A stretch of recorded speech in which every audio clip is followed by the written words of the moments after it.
आज जनाब उद्धव ठाकरेजींनी जे पत्रकार परिषद घेतली, जे आज सांगतात आहे की 80 वर्ष जुनं जे हनुमानजीचं मंदिर आहे रेल्वे डिपार्टमेंटची जाग्यावर, त्याच्याकरिता त्यांचं प्रेम बाहेर येत आहे आणि त्याच्याकरिता त्यांनी पत्रकार परिषद घेतली। तर माझा प्रश्न आहे जनाब उद्धव ठाकरेजींना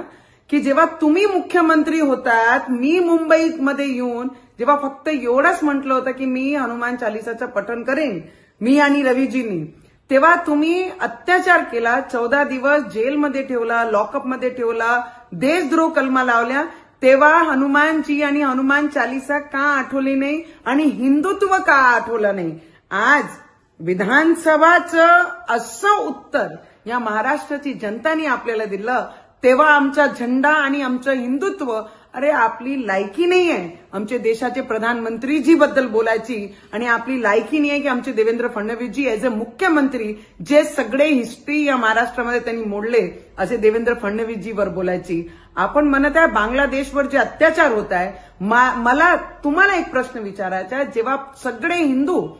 एक झाले आणि पूर्ण महाराष्ट्रामध्ये जेव्हा ते निषेध रॅल्या काढत होते, तेव्हा उद्धवजी आपल्याला माझा प्रश्न आहे, तेव्हा एकही रॅलीमध्ये आपण का निषेध करण्याकरिता आपण पोचले नाही? पूर्ण महाराष्ट्रामध्ये प्रत्येक ठिकाणी 4-4 महिन्याचा बाळ सुद्धा त्या रॅलीमध्ये निषेध करण्यासाठी होता की आमचा झेंडा आणि येणारा भविष्य हिंदुत्वाचा हा सुरक्षित राहिला पाहिजे।